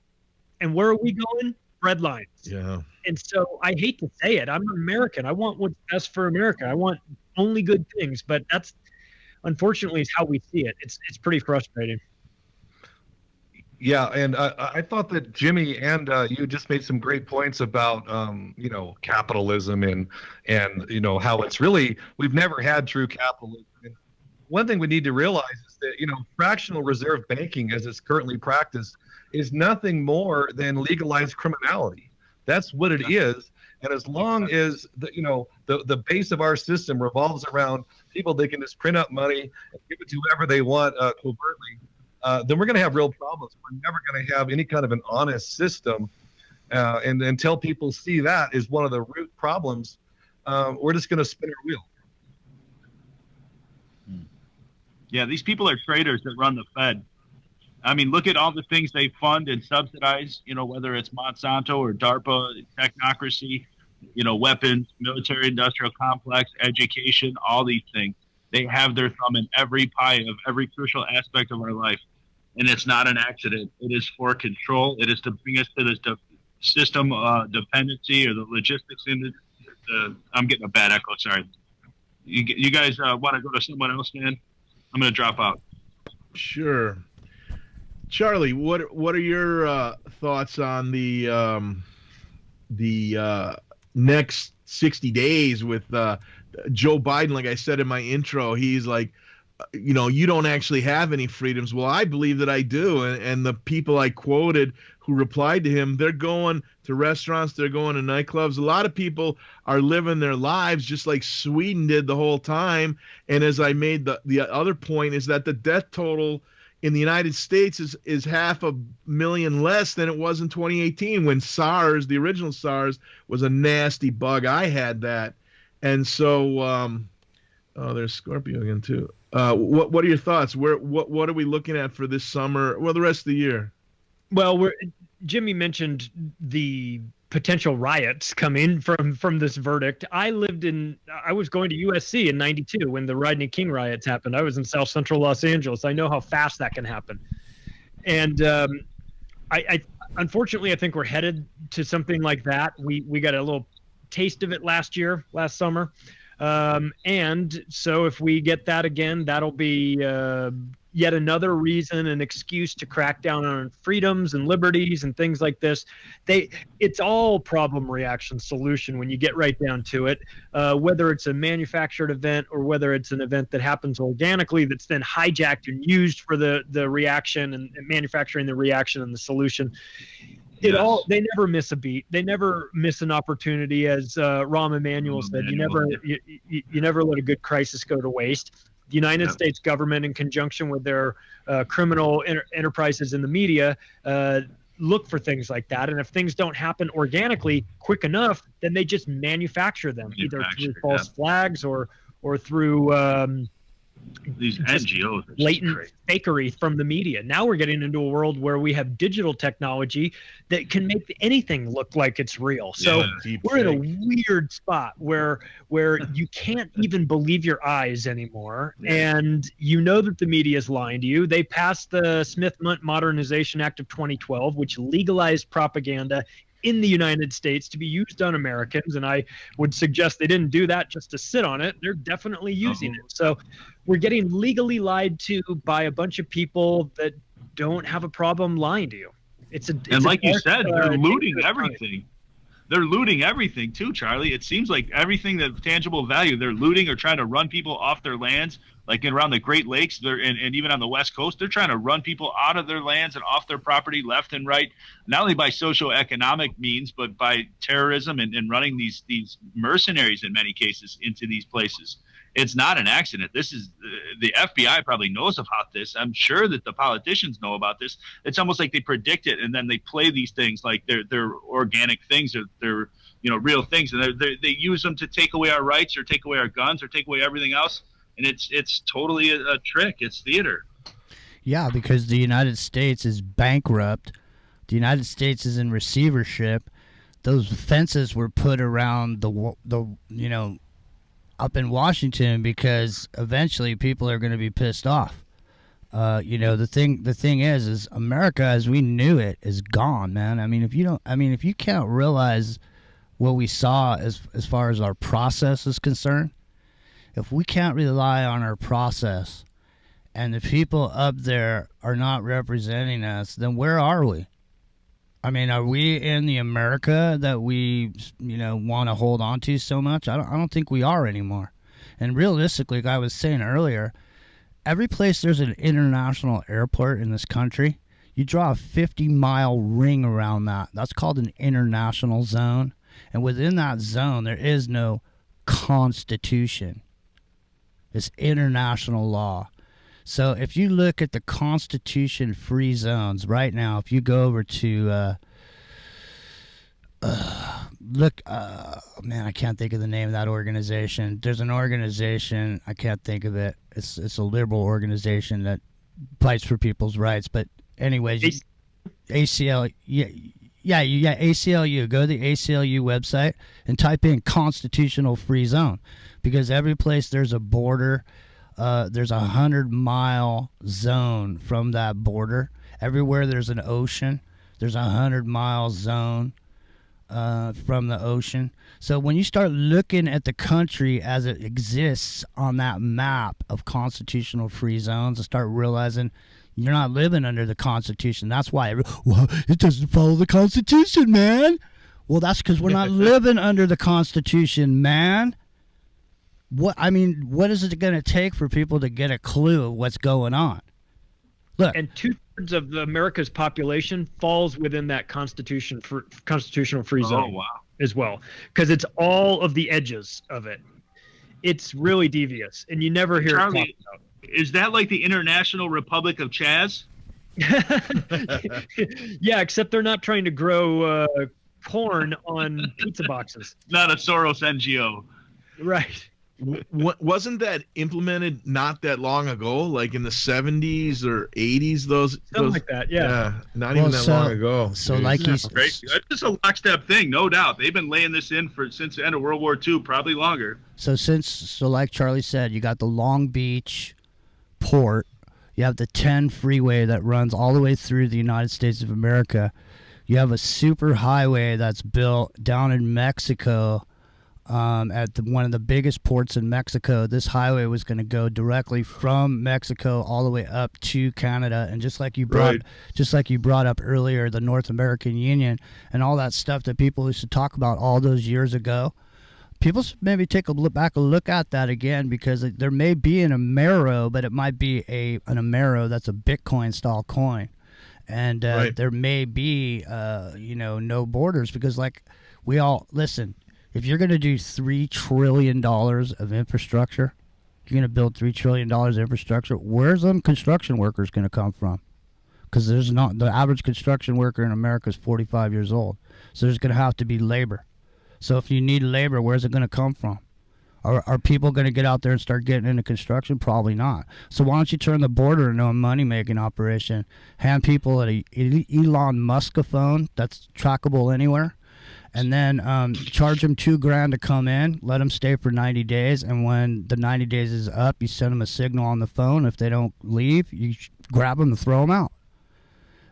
Man, look, you're not going to stop them coming over the border unless you sit there with a rifle and start shooting people.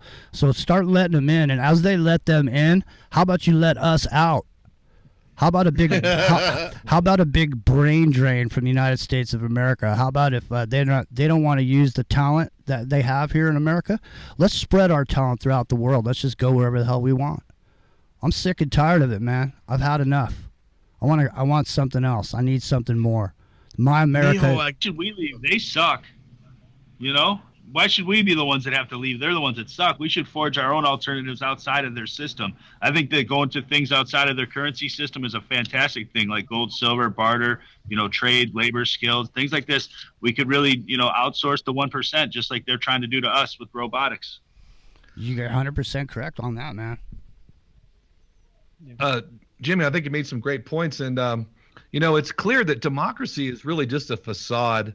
It's sort of a con job to make the average citizen think that we have some say in what happens in this government, when really all that's happening is they're just sort of, feeding out the agenda piece by piece, and, making us think that when we get change, that's what we wanted. And it's just, leading us into this agenda slowly, and it's all an illusion. And I think you're right about the receivership. And look at how the Chinese system is being exported and brought to America very rapidly. And of course, who came up with the idea of lockdowns as the only solution for, this so-called pandemic? Well, it was China. And then somehow, miraculously, the entire world decided, yes, we must do lockdowns. It's the only way forward. I think America is in receivership. And, a lot of times when China does a big infrastructure project in a foreign country, part of the deal is you have to use Chinese labor. They bring their own labor to do the job. Yeah. That's good. The thing they say about China, or I said this about China in my first book, was that they're building hospitals in Africa for sick Africans, and we're building graveyards for them.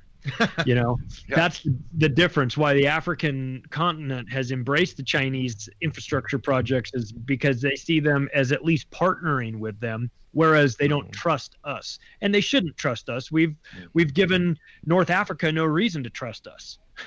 We bomb the hell out of it every chance we get. That's right.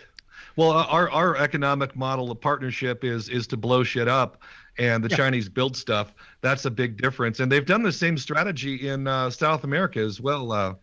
Charlie.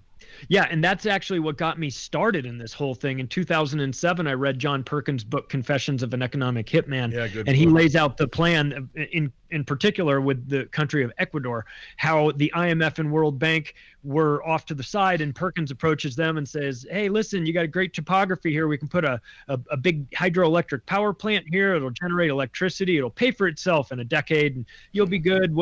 All these promises. So they sign on. The IMF loans them a couple $2 billion.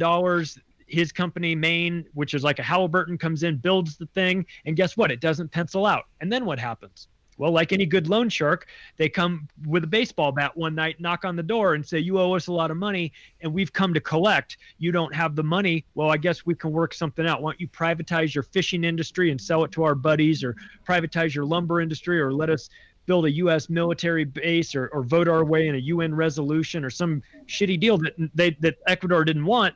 They get suckered into it because of this. And so that's when I learned about debt as a weapon. And that is something that we're seeing. We're seeing it on a small scale, obviously inside the United States, but on a larger global scale, we see the IMF and World Bank in conjunction with the BIS loaning money to countries that have no ability to pay it back, and then extracting something tangible from them when they default on their payments. So it's a devious system. It goes back to where we started with the usury concept and capitalism and all these things. And it's like, if you've got these components like usury and interest and things that eventually blow up, you can't ever act surprised when the bomb eventually goes off, because that's the way the system is built. I'm saying we should be capitalists and capitalize on all the suckers who still believe the American dream and coming up here in droves and any way they can get here because they think they're going to get here and they're going to be free. They don't know when they get here they're going to catch a beating for a cop because they didn't have any ID or whatever. You know what I mean? It's like the country that we grew up in is no longer here. So we got to figure out what we're going to do now, right? So isn't that where we are? We're sort of what we're going to do now. And usually what do they do when it's at that point? They revolution. They don't evolution. We don't evolve from here. We don't evolve. What they do is they wipe the board clean and we go around again. And that's it. Roundy, roundy, roundy. You know, maybe it's time for us to evolve instead of revolve and start using our brains instead of sniffing out these fake conspiracy theories and start politicizing ourselves and making ourselves into some sort of a political movement or some side. Because other than that, I mean, at least you're doing something. I mean, even if it doesn't work. You know, there's a story about a dude who came out and saw a bunch of starfish on the beach. And he was standing there with an old Hawaiian lady. And he starts running around screaming, look at all these starfish, you know, what are we going to do? And the lady's calmly taking one and putting it in the water and walking back and putting it in the water. And he goes up and runs up to her and he goes, what are you doing that for? Look at all these starfish. That's not going to do anything. And she goes, well, it'll help this one. You know? So we got to start helping each other, man. It's not a race war. It's a class war. And the 1%, these people, do me a favor. My name's Jimmy Jean. Jimmy Jean at jimmyjean27@gmail.com. Send me an email if you can name me one billionaire who's not a communist. Okay, and that includes Mr. Trump. Jimmy, you're just gonna get a bunch of dick pics now. That's fine. I don't mind. I'll just delete. It's all right. Well, and if I send one back, they might be embarrassed, you know. So if you're gonna send me a dick pic, make sure it's big, buddy.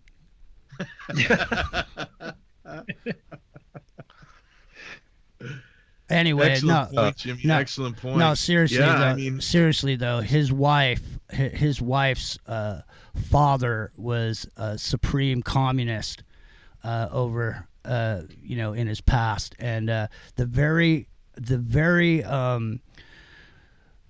immigration that he was railing against in all his speeches, he used the very thing that he accused other people of being wrong for doing to get this communist killer, bloodthirsty fiend father of his wife in the country as a citizen. So, you know, the script readers aren't always what they seem, so be careful if you buy into the storylines. Jimmy, you're completely right. I know a guy, an expat down here that's from Slovenia, and he confirmed exactly what you said about Trump's wife's father, because she's from Slovenia. It's absolutely true. Big Communist Party titan. And Charlie, if I could just give a brief epilogue to your story about Ecuador. I'm currently living in Ecuador. And what happened as the result of all the debt that Ecuador got into with China is that Ecuador sold nearly 1/4 of its rainforest to China at quite a low price. And that's where all the petroleum is as well in Ecuador. Well, I'd like to say I'm surprised. Kind of not. And well, and it's funny also with the facial recognition cameras in Shenzhen and that social credit system that they built out there. The first country they exported it to was also Ecuador. Well, that's interesting. Yeah. So they're trying it out. I'm feeling that much like the reaction to the Corona situation, where China locked everything down and then everyone said, oh, look, let's do that. The social credit system, I think, is going to be tried out first and tested there and then exported around the world because these authoritarian governments now have the ability to tie it into a vaccine passport and universal basic income. And next thing you know, every move you make is monitored. And then we get back to where we started in this conversation, talking about being on facial recognition cameras for not wearing masks and being added to the database. Well, guess what? My social credit score is going down just from associating with you, conspiracy theorist refusenicks. Yeah, you're right. Well, we got about 5 minutes we're probably all left. blacklisted. 5 minutes left. Let's go around for a final observation statement. Chris, you start with you. Yeah, I'd say we're probably all going to be blacklisted. We'll never work for the technocrats ever again because of this conversation and many more that were had. So, I don't know. We just got to go down swinging, guys. I don't think there's any other way. There's no running from this. There's no backing down. This ain't something you can deal with. This ain't something that you can really collaborate with. You got to fight with everything you got. That's all I got. Dave Scorpio, final thoughts? Well, I totally agree about this social credit system. It's coming. And, I think our controllers have essentially realized that the most efficient system of government that exists on the planet today is the Chinese system, because it allows a certain degree of upward mobility to the people that are connected to the government. And then everyone else doesn't even think for a minute that they have any rights, or much less the right to free speech. And that's, I think, the big plan right now. Jimmy Jean, final thoughts.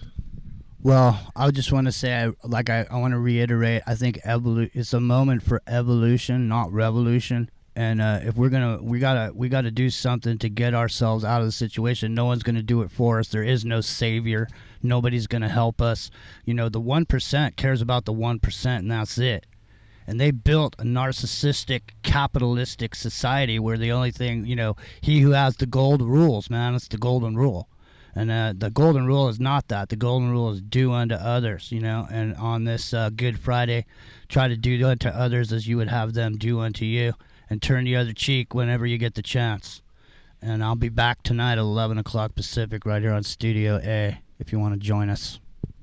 And Charlie, final thoughts. Thank you so much for coming on the show. You've been brilliant as you usually are. Jimmy, thank you. You've been brilliant as usual. So, Charlie, why don't you take the last couple minutes and promote whatever you'd like and give us your thoughts.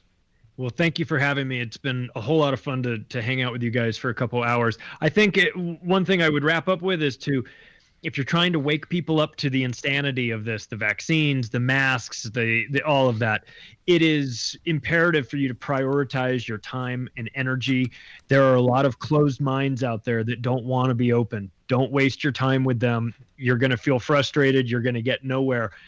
We are at a crunch time right now where we've got to wake up as many people as possible to what's actually happening. Best way to do that, not lecturing people and not just, giving them a one-way street. Make it a two-way street. Ask a question. Hey, don't you think that this sounds a little fishy? What do you think about all this mass situation? Get that conversation going so that it's a dialogue, not a monologue, and you will find that the response is much better people don't want to be lectured. They just go like this and they say, no, stop. But if you come at them from a place where you say, hey, help me to try to understand this insanity, they might, through talking it out, realize, oh, I never even thought about this. And so that's what I've found over the years that has helped me. I learned from doing it the wrong way, believe me. But prioritize your time and energy and focus on the people that you think you can affect, and just send good vibes to the people that you can't affect. What a great way. Here comes the music. We're done until next week. Thank you so much, Charlie Robinson and Jimmy Jean. Jimmy's on tonight at 2 a.m. Eastern, 11 Pacific, and Charlie does a lot. Check him out.